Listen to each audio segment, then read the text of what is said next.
first time since 1992, Sebastian Vettel looked to have the early advantage after he set the fastest time in all three of the practice sessions. Williams are once again looking strong on the opening laps, and through sectors 1 and 2 especially, due to the long straights. However, through sector 3 they lose all the time that they gained through the first two sectors.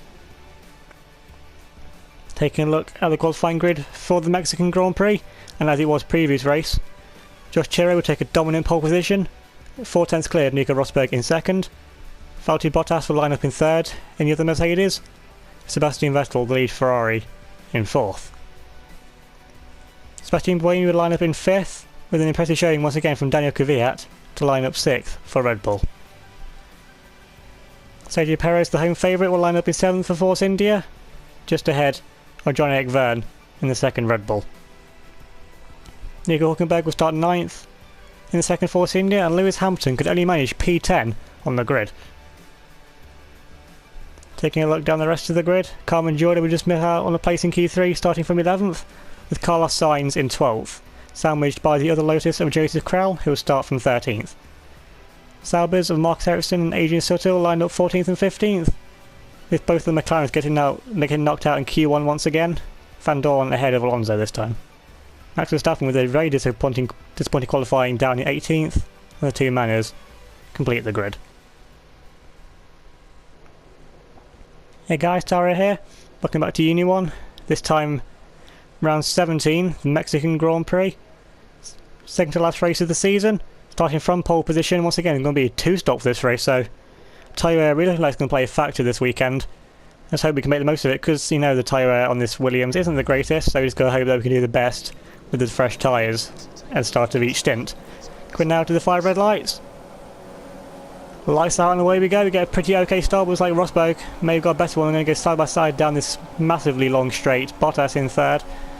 Now coming down, it's a complete drag race now down to turn 1. You got Nico Rosberg going side by side with us now. Now we've got Bottas and Vettel going side by side. But Vettel's going to look to make it 3 wide now coming into turn 1. He's got the inside line. We've rerun out wide just to avoid any contact.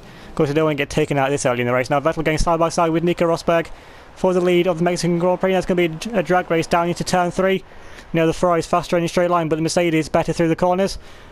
Now coming up into turn 3, can be last of the late breakers here. Vettel's still going to hold it now around the outside, which will turn to the inside for turn 4. Rosberg just gets squeezed down, and Rosberg has to settle now for P2, so Vettel now moves into the lead of the Mexican Grand Prix. Rosberg is second, we're in third, Bottas in fourth, so pretty much as we were. We've now, once again, not had the greatest of starts. Williams really need to work on their clutch system for next season. That's something we really need to work on if we're to get better starts and try and keep the leads, because on many occasions we're just being pretty swamped by the Ferraris and the Mercedes like we are here. Now coming to the final sector, this is where we need to keep close to the Mercedes and Ferrari in front, because this is where we lose most of our time in practice and qualifying. When in a race situation it's completely different to qualifying. And if you get a pretty good run through there, now we're right up behind Nico Rosberg, who's also right up behind Sebastian Vettel. Of course, because the air is quite thin here, slipstream and DRS will be pretty powerful, as literally you get nowhere, so there'll be no drag on the car behind. Just see how powerful pure slipstream is. Now it's Rosberg gaining right on the back now. Sebastian Vettel coming down the straight, coming down to turn 1. He's easily going to pull side by side with the 4-time world champion in the Ferrari. Now they're going to keep it side by side now coming into turn 1. Now through turn 2, still keeping it side by side. This time Rosberg though has the inside line again, bit of contact there. Rosberg compromises his own exit.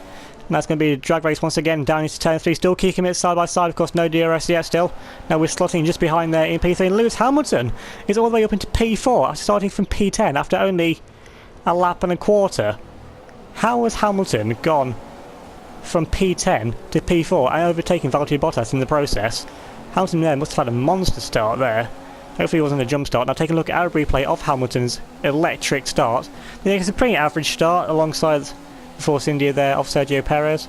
Now going side by side, Force India actually forces Hamilton over to the inside. And then look at all this free space Hamilton's just got on the inside line. He's able to outbrake, 5 cars there? Now there's us going completely to Narnia in the first corner. That's keeping it side by side now with one of the Red Bulls, which is probably Daniel Kvyat, saying it's the Red Bull that's higher up in the order. And keep it side by side with the Red Bull. Of course, the Red Bull doesn't have the straight line speed that the Ferrari does, and then Hamilton's able to easily outdrag the Red Bull coming down into turn 3, and Buemi's looking to make a move on it as well. So Hamilton just used the inside line to his advantage, went where no one else was, and then made it work, and then presumably got past Bottas further in down the straight on the end of the first lap. Now cutting a bit further on, we're now right in the slipstream of Nico Rosberg, who once again is right in the slipstream of Sebastian Vettel. Of course, still no DRS because the detection point was back on the previous lap. So once again, this is just going to be pure slipstream. Now coming down the straight, going still on Rosberg, look to the inside once again on Sebastian Vettel. We're going to stick just behind them because we don't want to make it 3 wide, nowhere for us to go. And once again, Rosberg going to look to the inside of Sebastian Vettel. This time Vettel's trying to hold it around the outside once again. There's a bit of contact. Rosberg gets a bit of a slide on. It's really going to compromise his exit. Now once again, it's going to be a drag race. We get right to the inside now of Nico Rosberg. Now they're going to go side by side with the defending world champion. Vettel's cleared us there, but Vettel blocks us in. Now we're going to keep it side by side with Nico Rosberg. We force Rosberg around the outside. Can he keep his nose in? Yes, he does. Now going to keep it side by side with Rosberg. They're coming up through turn 5 and 6. Rosberg can try to hold around. No, he's not. He gets forced out wide. Now we've got Lewis Hamilton going now side by side with Nico Rosberg for P3. Hamilton's going to swoop right around the other side there for Lewis Hamilton. Great driving there from the 2008 world champion to move up into P3. So now it's a Ferrari 1-3. And something Lewis Hamilton, I imagine, wasn't expecting, and something that Ferrari, I imagine, weren't expecting either. But Sebastian Vettel's doing exactly what he needs to do, letting us battle whilst he tries to pull away. But now this time, going down the main straight, we will have DRS on Sebastian Vettel, and we know how fast this Williams is in a straight line regardless. So give it a bit of DRS, and that should just be pure overkill. You saw at Monza, Italy, how fast this Williams was in a straight line. Looking further back now, Valtteri Bottas comes in for a very early pit stop, so Bottas, of course it's going to be a 2-stop this race, so Bottas trying to get an undercut on Rosberg, the Ferraris and myself. Along with, looks like one of the Force Indies has come in as well. So looking to get an undercut on us, so interesting to see how that works out for Valtteri Bottas. But coming back onto us, we've now taken the lead from Sebastian Vettel down that straight. Of course the Williams, the straight line speed, it's the straight line speed OP, nothing can match this Williams in a straight line, not even the Saubers. And we know how ridiculously fast they are in a straight line. Now cutting a bit further on, we've now got Lewis Hamilton in the Ferrari coming up behind us now. This is for the lead of the Mexican Grand Prix. Hamilton pulls out the side by side with DRS, and Hamilton now gets in front of us. We talk back into the stream. Lewis Hamilton now pull back to the outside, try and get back on the racing line, try and outbrake Lewis Hamilton. But he's not having any of it. We've run out a bit wide. Hamilton's got the racing line, Hamilton's got the position, and now Hamilton is into the lead of the Mexican Grand Prix after starting from P10. Which just shows he really can keep his tyres alive for much longer. See, we're telling our engineers that we're pitting at the end of this lap for our first stop to get on to another set of the soft tyres, because the tyre wear here around Mexico is actually pretty terrible. Maybe probably have brought slightly too soft compounds, maybe, if we have to do a 2-stop compared to every other race in the season being a 1-stop. Cutting onto the end of that lap, now we're now coming in for our first stop, but interesting, Lewis Hamilton stays out for another lap. So now we can try and get an undercut on Lewis Hamilton, and maybe Hamilton going for an overcut. Well, if he's staying out another lap, then he's definitely going for an overcut. So it just seems if we can gain enough time now on our fresh tyres. Looks like one of the Red Bulls follows in behind as well. Also one of the Toro Rossos and one of the other Mercedes, which I guess it was Nico Rosberg. Don't know what tyres the Red Bull's on. I didn't quite see what tyres the Red Bull's on. Presumably the soft tyres. Now Rosberg is also on soft tyres. Now going to come out of the pit. So I see he's going to come out. Going side by side with their teammate Sebastian Buemi is now must have stopped earlier as well. So Buemi is now undercut Nico Rosberg, and Sebastian Vettel has actually overcut Valtteri Bottas. Now they're coming up behind the Manners, and this should be the easiest overtake Sebastian Vettel's ever made in his life. They're going side by side with the Manor. Man's going to get completely swamped because the Man's got no straight line speed. They're going side by side with Valtteri Bottas. Pretty much a lost cause there, and the Manor just completely doesn't even put up a fight and just recedes that position to Bottas. And now once again, coming out of the pits, we're behind Van Dorn once again. I mean, what is it with Van Dorn? And when we pit, we come out behind him. But we're not going to be behind him for much longer now. It's coming down the main straight. This is just going to be McLaren humiliation. Now, of course, because Van Dorn still has DRS off Alonso, and we're just completely charging our way past both the McLarens down into turn 1. Get the braking right, just lock up a bit slightly. Then make sure Alonso can't have moved back on us. Now we get past both the McLarens in the same straight. Now we can try and chase down the Sauber of Adrian Sutil in front of us. We don't know how fast the Sauber is in the straight line, so it's not going to be as easy to overtake. Of course, the Sauber getting in the DRS of the Lotus and the Toro Rosso in front, so you have to stick behind Adrian Sutil for the time being. This is not what we need, because I don't think that Hamilton's pit yet. So the more time we lose here, the more time we lose to Hamilton, who I don't know if he's doing a 2-stop or not. I think he's left it this long, so surely Hamilton must be going for a 1-stop. It's Adrian Sutil, what are you doing going so slowly through this section? Seriously, if you're going any slower, I think you'd be in a HRT. Seriously, it just shows how much downforce these Saubers are lacking, because it went just for pure straight line speed. Now continuing a bit further on, Hamilton now is coming in to the pits, right behind one of the Force Indias, so that Force India being lapped. Surely that Force India is being allowed down. Surely that Force India wasn't actually leading the race. And now Hamilton goes into a medium tyre. So Hamilton trying a one-stop there. So very interesting to see where Hamilton comes out. He gets ahead of the Force India, whichever Force India that is. So now Hamilton's going to come out. Whereabouts is Hamilton going to come out? That's the main question. There goes us. But we've only just passed Hamilton now. So if Hamilton's doing a one-stop, then we've lost loads of time there.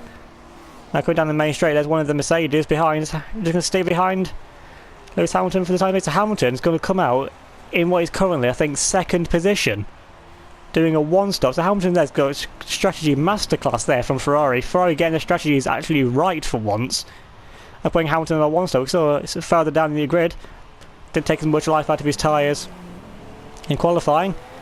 Thankfully he's all down to that amazing start he got. So props to him there on the start. But Hamilton on a one-stop, and now surely he's got this race win in the bag net when we will make our second pit stops. Of course, he's not going to be in the lead for now. Now cutting a bit further on, but Nico Rosberg coming now for his second stop, and then Hamilton just carries on for another till presumably the end of the race.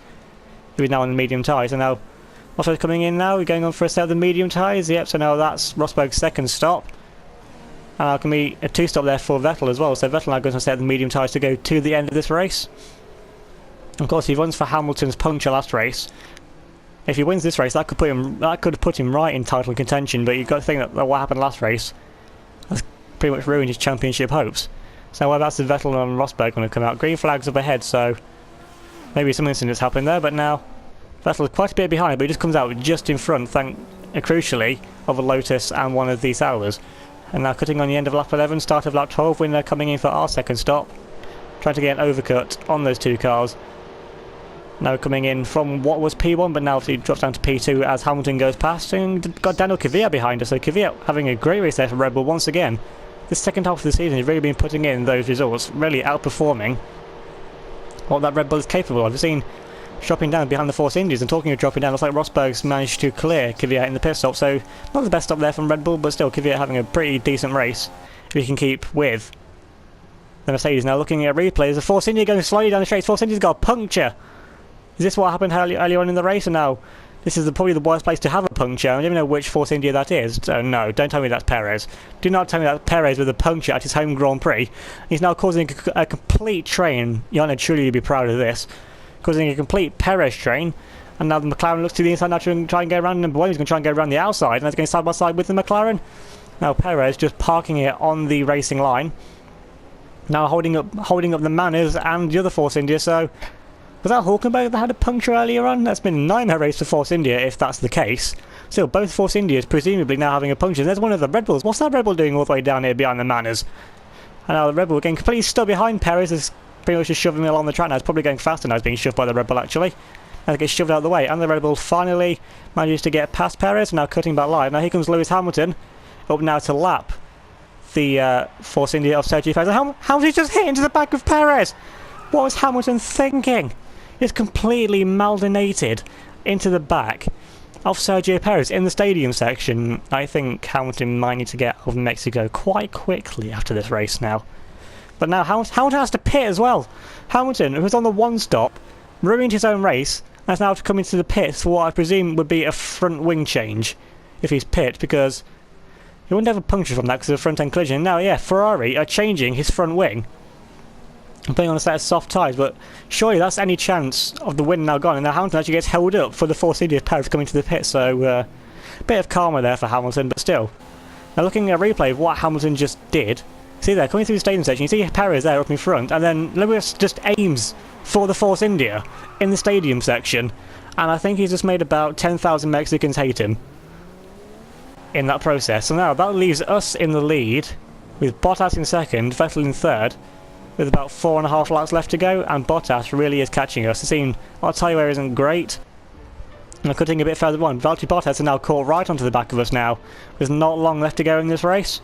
Now can Bottas use DRS to his advantage, try and get past the stand straight, how fast Williams is, but once again with how thin the air is, if you get slipstream you've basically got no dragging car whatsoever. And look how the closing speed Bottas has got now, pulling side by side with us.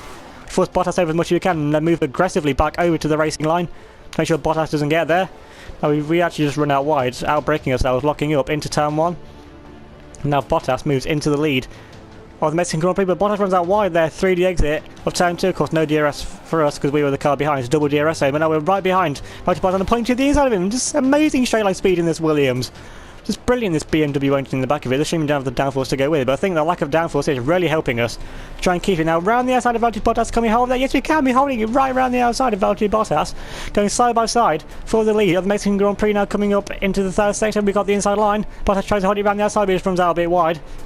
And now we move back into the lead of the Mexican Grand Prix. This battle is by no means over. And cutting a bit further on now, Bottas has caught right onto the back of us now. And once again, we'll have DRS trying to overtake us, coming down the main straight. Now try and force Bottas over as much as we can. It's coming to a big complete drag race down the straight. And Bottas got ahead of us once again. We force him over to the grass. And Bottas just gets in front of us. Now we could follow in his slipstream. Once again, now pulling back to the racing line once again. Of course, maybe tried it earlier on. This time we get up braking right, trying to sweep right around the outside of Valtteri Bottas. Keeping it side by side through the chicane. Trying to hold it now around the outside of Valtteri Bottas. But Bottas now the second by the cherry, second bit of DRS now to try and overtake us once again. That's going to be a drag race now down into turn 3. Can Bottas try and hold the other side? We've got the inside line. We're going to keep it side by side with Valtteri Bottas. And we've got Vettel there waiting just behind in case anything happens with us too. Now once again we move back in front of Valtteri Bottas. There's only one sector left to go. And that sector coming up is the sector where this Williams is weakest. So we're going to put the engine down to standard. We're going to use all of our defensive techniques, everything we've learned to try and keep this victory.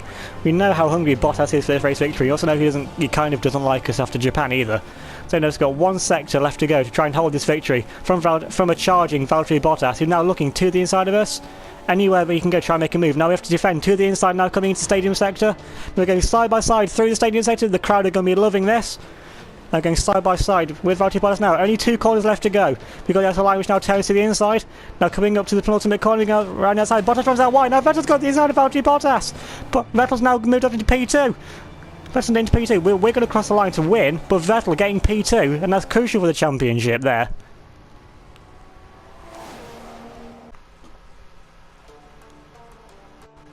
Taking a look at the race results, and we would take the victory. 3 tenths clear Sebastian Vettel in second. Valtteri Bottas has to settle for P3. Nico Rosberg dropped 4th, with Lewis Hamilton all the way down in 5th after his collision with Sergio Perez. Daniel Kvyat comes home in 6th, less than 7 seconds off the lead, so very impressive there once again from Daniel Kvyat, really outperforming what that Red Bull should be doing. I think it's about, on average, over a second a lap slower, and given that Mexico is an 18-lap race, to be only 7 seconds off the lead in that Red Bull is actually pretty decent effort there from Kvyat. Buemi comes home down in 7th, so disappointing for him, given the speed difference between the Red Bull and the Williams, so it was a disappointing there race for Buemi. Max Verstappen would make to go from 18th to P8 there, so great recovery drive there from the young Dutchman, with Carmen Jorda in 9th. And the McLarens would get a double point score with Alonso in 10th and Van Dorn in 11th. And is that the first time this season that McLaren have got a double point score? I think it is. Might be wrong, but I'm pretty sure that's the first time they've both got double points in a race. And Carlos Sainz completes the top 12 for Toro Rosso.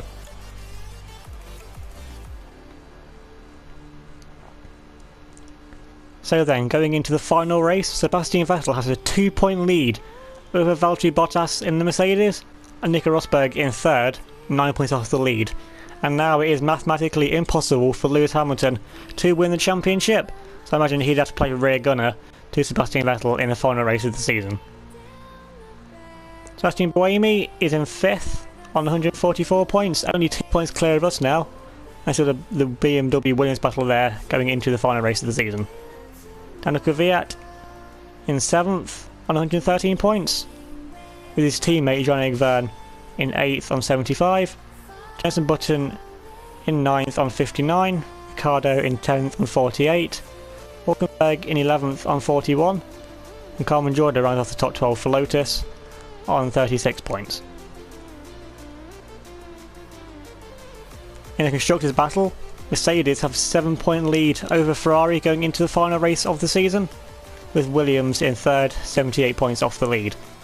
And Williams are now 100 points exactly clear of Red Bull, who are in 4th, with Lotus in 5th, Toro Rosso in 6th on 96 points, Force India in 7th on 72, Sauber 8th on 61, McLaren in 9th on 45, and Manor in 10th on the 3 points. So realistically, the only battle that's going on for position in the constructors' standings is once again between Mercedes and Ferrari with that 7-point gap. Every other gap seems a bit too big. Realistically, it could still happen, but judging by what teams there are and the gaps between them, it seems pretty unrealistic if anything else is to change between those other teams. So that's been Mexican Grand Prix. Thanks for watching. Remember to leave a like on the video if you enjoyed the race, subscribe if you're new, comment down below your thoughts on the race or anything, and I'll see you all next time.